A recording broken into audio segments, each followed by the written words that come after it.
Hello नमस्ते स्वागत छ हजुरहरूलाई नेपाल अनलाइन स्कुलको बिएससी सोसाइटीको यो भिडियो सिरिजमा। अहिले तपाईहरूले हेर्दै हुनुहुन्छ 8th सेमेस्टरको data warehouse and data mining भन्ने भिडियोको लास्ट टपिकहरू भनेको लास्ट युनिटको। अहिले हामी युनिट 9 पढ्दैछौँ। युनिट 8 सम्म हामीले सबै टपिकहरू सकाइसक्यौँ र अहिले अब हामी युनिट 9 को मल्टिमिडिया डेटा माइनिङ भन्ने टपिक आज यो भिडियोमा पढ्दैछौँ। र मल्टिमिडिया डेटा माइनिङबाट तपाईहरुलाई सर्ट नोट्समा क्वेशन सोधिरहेको हुन्छ।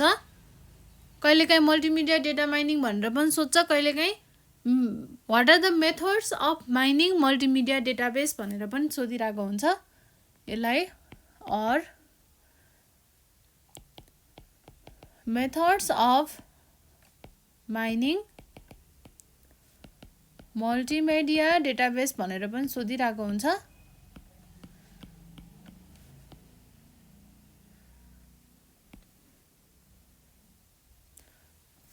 यो दुईटै क्वेशनको सोलुसन आज हामी यो भिडियोमा गर्छौं र मैले पछि क्वेशन एन्सर सोलुसन सिरिज पढाउँदाखेरि चाहिँ यो टपिकहरू क्वेशन मैले भने पनि एन्सर चाहिँ मैले तपाईहरुलाई प्रिभियस भिडियोमा हेर्नु होला भनेर चाहिँ त्यति बेलामा म भन्नेवालामा छु है।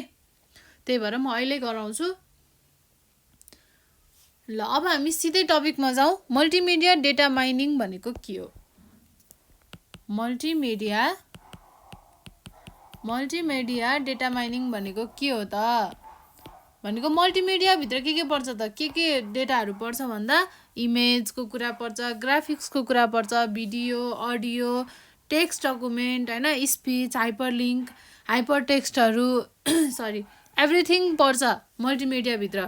त्यो सबै कुराहरूलाई चाहिँ माइनिङ गर्ने भनेको प्रोसेसलाई के भन्छ त? मल्टिमिडिया डेटा माइनिङ भनेर भन्छ। ल अब त्यही कुराहरू लेख्ने त हो हामीले। अ मल्टिमिडिया डेटाबेस सिस्टमले कस्तो खालको डेटाहरू स्टोर गर्छ त? Stores and manage large collection of multimedia data. Stores and manages a large collection of multimedia data. Large collection of multimedia data हैन।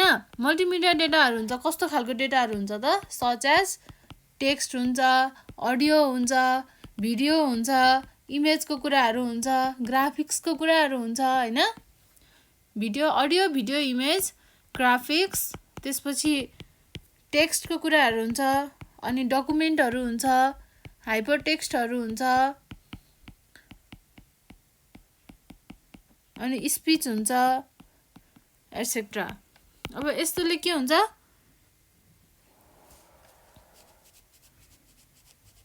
यस्तो खालको डेटाहरू चाहिँ मल्टिमिडिया डेटाबेस सिस्टमले स्टोर गरेको हुन्छ। अब त्यहीबाट हामीले डेटाबेसबाट हामीले माइनिङ गर्ने भनेको के हो त? मल्टिमिडिया डेटा माइनिङ हो। अब typical multimedia database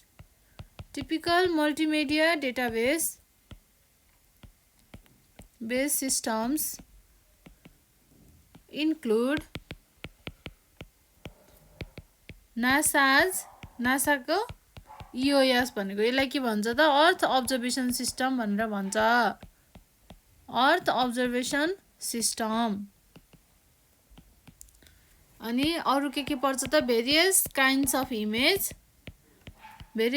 of image and audio video databases. And internet database.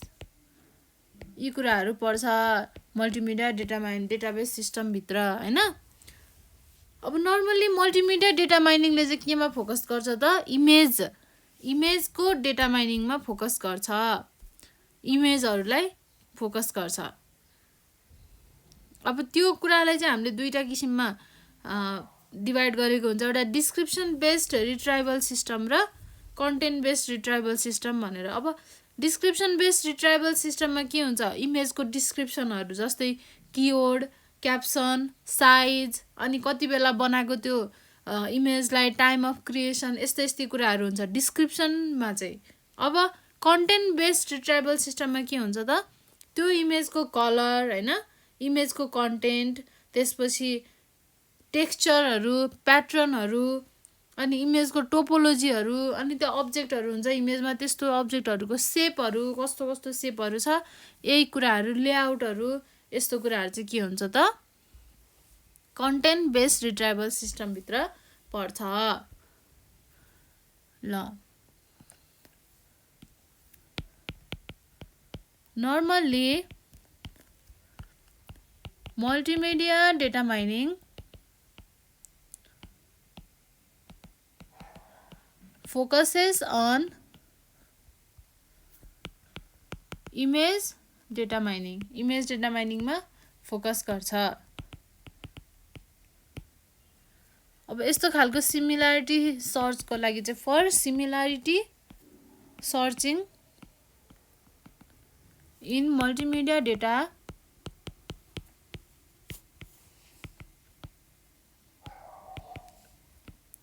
we consider two main families of multimedia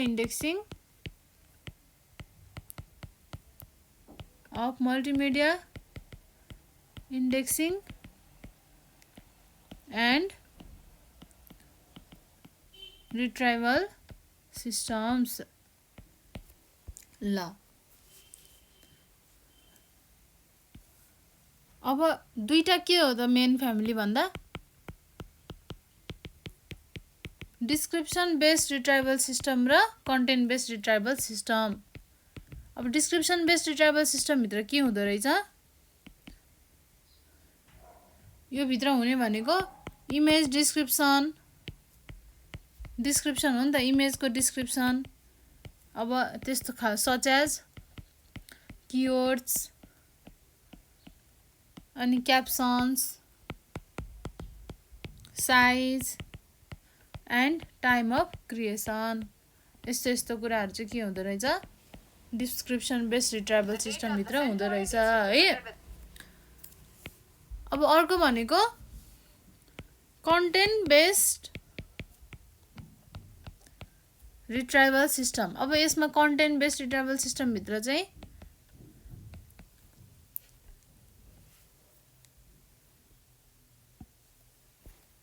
यसले चाहिँ इमेजको कन्टेन्टहरू, image content such as colour, histogram, texture, pattern, image topology होइन, and shape of object and their layouts and locations within the image। ल यही कुराहरू पर्छ multimedia data mining भित्र। अब हामीलाई इक्जाममा मल्टिमिडिया डेटा माइनिङको मेथड्सहरू भनेर पनि सोधिरहेको हुन्छ कहिलेकाहीँ है।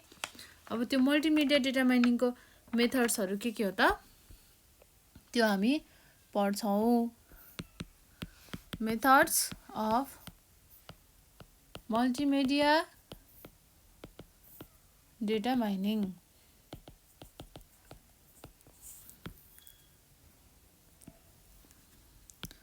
एउटा भनेको similarity search in multimedia data.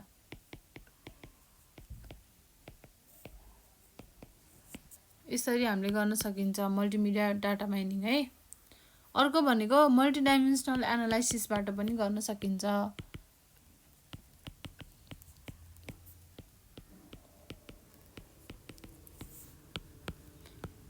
अनि classification and prediction analysis and mining association in multimedia data. यति चाहिँ के हो, methods of multimedia data mining हो। अब हामी पढ्छौँ spatial data mining. Spatial data mining. Spatial data mining भनेको के हो त भन्दा, स्पेटियल डेटा भनेको पहिला कुरा सुरुमा त्यो बुझ्नु पर्यो हैन। स्पेटियल डेटा भनेको कस्तो खालको डेटा हो त, यसलाई हामीले जियो स्पेटियल डेटा पनि भनेर पनि भन्न सकिन्छ। अब यस्तो खालको डेटाहरू भनेको एउटा इन्फर्मेसन हो जो कसको बारेमा भन्दा कुनै पनि एउटा फिजिकल अब्जेक्ट जसलाई चाहिँ हामीले न्युमेरिकल भ्याल्युबाट रिप्रेजेन्ट गरिन्छ in a geographic coordinate system. Geographic coordinate सिस्टममा कुनै पनि एउटा फिजिकल अब्जेक्टलाई हामीले रिप्रेजेन्ट गरिन्छ बाई न्युमेरिकल भ्याल्युज हैन।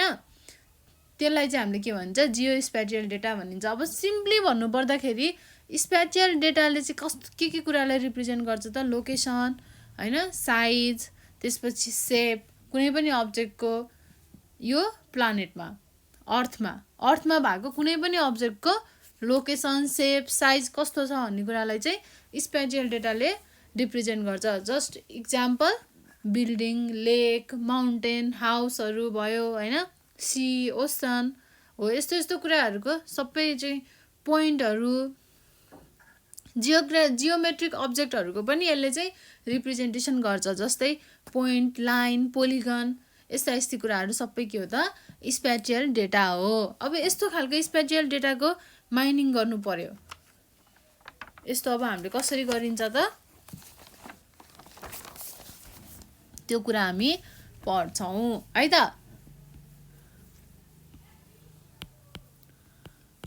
स्पेटियल डेटा भनेको के हो, इज इन्फर्मेसन अबाउट, पहिला त हामीले स्पेटियल डेटाको बारेमा जान्नु पर्यो नि त के हो भनेको।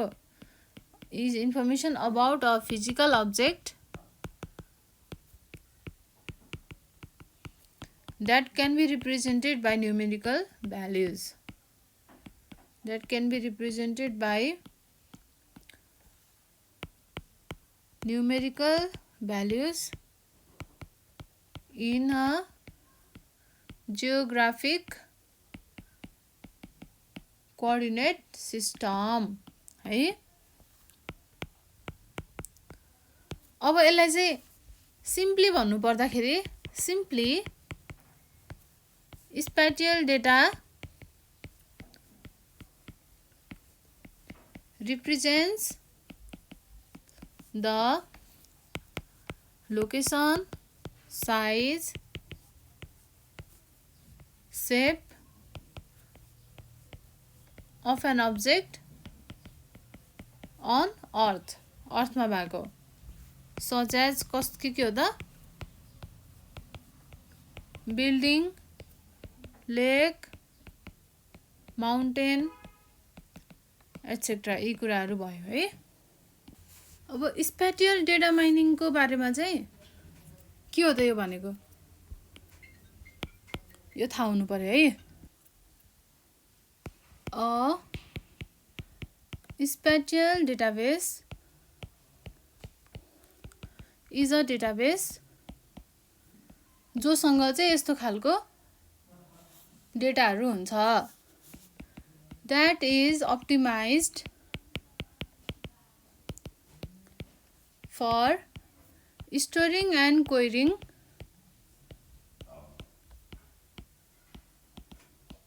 data that represents object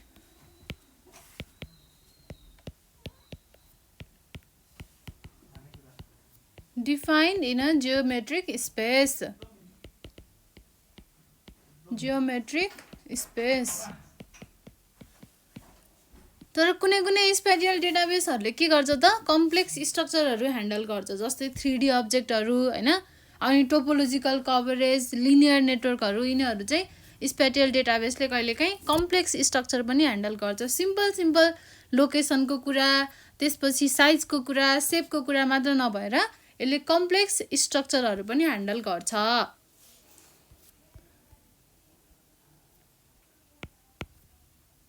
A spatial database handles more complex structure,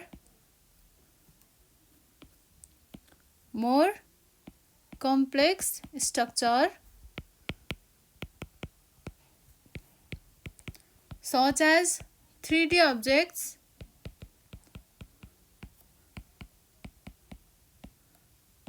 topological coverages, linear networks।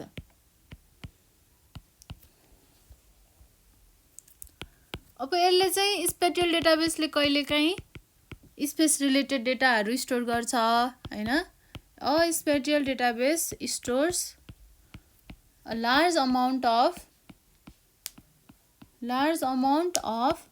space related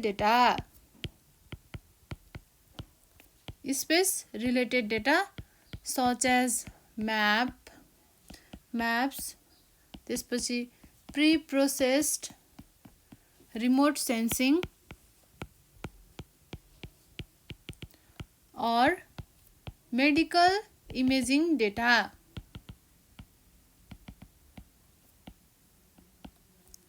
and VLSI chip layout।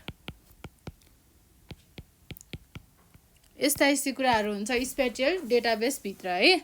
अब यसको फिचरहरू के हो त भन्दा यसले टोपोलोजिकल इन्फर्मेसनहरू क्यारी गर्न सक्छ।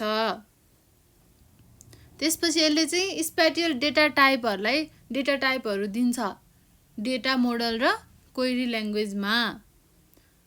अब कुनै कुनै डेटाबेस सिस्टमले इन्डेक्सिङ युज गर्छ। अब हामीलाई त केही कुराहरू फास्ट एक्सेस गर्नको लागि त इन्डेक्सिङ त हुनु पर्यो। जस्तै अब बुकहरूमा पनि अब कति पेजमा कुन कन्टेन्ट छ भनेर हेर्नको लागि हामीले टेबल अफ कन्टेन्ट हेर्छौँ। त्यस्तै त्यो पनि एउटा इन्डेक्सिङ हो हैन। त्यस्तै हामीलाई के हुन सक्छ त इजी एक्सेसको लागि अथवा इफिसिएन्ट सर्चिङको लागि चाहिँ हामीलाई के हुन सक्छ इन्डेक्सिङको जरुरत हुन सक्छ। र कुनै कुनै डेटाबेस सिस्टमहरूले इन्डेक्सिङ पनि युज गर्छ स्पेटियल डेटाबेस सिस्टमहरूले है। र यस्तो हुन्छ स्पेटियल इन्डेक्स भन्छ है। त्यस्तो इन्डेक्सहरूलाई चाहिँ यो सिम्पल इन्डेक्स भन्दा पनि यिनीहरू चाहिँ युनिक खालको इन्डेक्सिङ हुन्छ। त्यसलाई चाहिँ स्पेटियल इन्डेक्स भनेर भन्छ जसले डेटाबेसको पर्फर्मेन्सलाई चाहिँ बढाउँछ।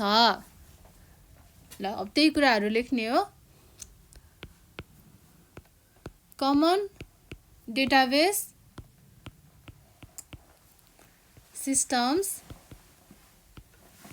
use indexes for a faster and more efficient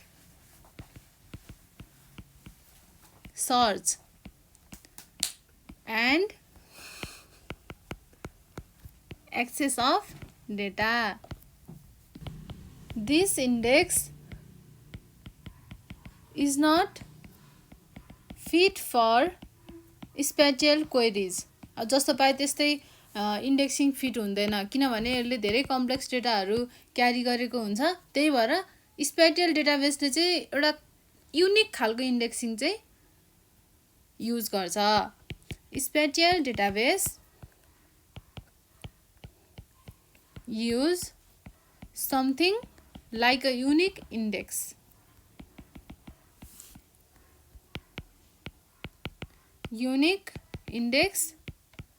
called spatial index to speed up database performance हैन। डेटाबेसको पर्फर्मेन्स स्पिड अप गर्नको लागि चाहिँ यसले स्पेटियल इन्डेक्स युज गर्छ। अब spatial indexing is very much required because a system should be able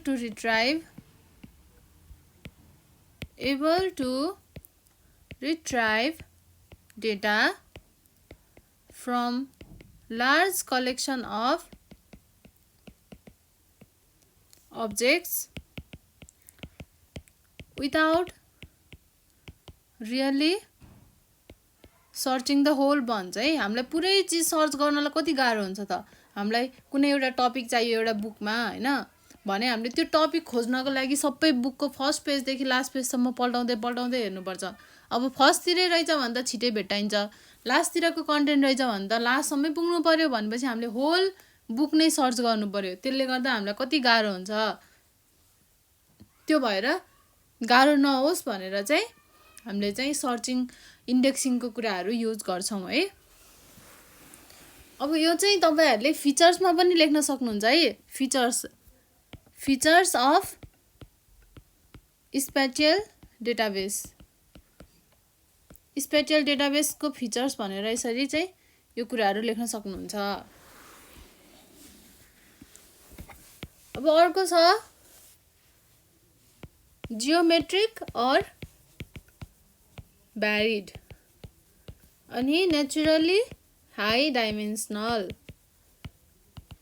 यो चाहिँ के हो? फिचर्सहरू हो। एक्जाममा फिचर्स भनेर धेरैचोटि सोधेको छ। स्पेटियल डेटाबेसको बारेमा सोध्दाखेरि दे क्यारी टोपोलोजिकल और डिस्टेन्स इन्फर्मेसन। यी कुराहरू नै लिएको हुन्छ। अनि यो के हो त? It is a database. It act as a like database हैन। डेटाबेस जसरी काम गर्छ र एउटा डेटाबेस नै हो। It offers spatial data type in their data model and query language. ल अब यसको एप्लिकेसनहरू कहाँ हुन सक्छ? जाँचमा तपाईहरुलाई एप्लिकेसन भनेर पनि सोध्छ, धेरैचोटि सोधिरहेको छ। What are the application of spatial database भनेर पनि सोधिरहेको हुन्छ। अब यसको एप्लिकेसन्सहरू के छ त? और एउटा छ जियोग्राफिक इन्फर्मेसन सिस्टम GIS मा, जियोग्राफिक इन्फर्मेसन सिस्टम GIS मा। त्यसपछि अर्को छ जियो मार्केटिङ अनि रिमोट सेन्सिङमा युज हुन्छ। रिमोट सेन्सिङ मेडिकल इमेजिङहरुको लागि, मेडिकल इमेजिङ, नेभिगेसन, त्यसपछि ट्राफिक कन्ट्रोल अनि इन्भाइरोमेन्टल स्टडिज। ल यिनै हो त यसको यिनै कुराहरू चाहिँ हो एप्लिकेसनहरू। र स्पेटियल डेटाबेस भनेको कुराहरू पनि यति नै हो। यो एकदमै इम्पोर्टेन्ट छ। तपाईहरुले यसलाई नोट डाउन गरेर एक्जामको लागि प्रिपेयर हुनु पर्यो। थोरै मेन कुरा त बुझियो नि त हैन, के हो यो भनेको भन्ने मेन कुरा बुझिसकेपछि अब यसलाई लेख्न मजाले सकिन्छ, केही गाह्रो हुँदैन। ल अहिले हामीले के पढ्यौं त? स्पेटियल डेटा माइनिङ पढ्यौं, त्यसपछि मल्टिमिडिया डेटा माइनिङ पढ्यौं। यो एकदमै इम्पोर्टेन्ट छ। यो पनि एक्जाम पोइन्ट अफ भ्यूबाट। र हामीले चाहिँ युनिट 9 पनि सकायौं। युनिट 1 देखि युनिट 9 सम्म data warehouse and data माइनिङको सबै टपिकहरू सायद मैले कभर गरिसके भन्ने मलाई लाग्छ। तर कुनै पनि टपिकहरू छुटेको रहेछ भने चाहिँ हामी पास्ट क्वेशनमा हेरेर पनि पास्ट क्वेशन एन्सरको सिरिज गर्दाखेरि त्यो टपिकहरू पनि हामी कभर गर्नेछौँ। त्यतिन्जेलसम्मको लागि नेपाल अनलाइन स्कुल बिदा हुन चाहन्छ। धन्यवाद।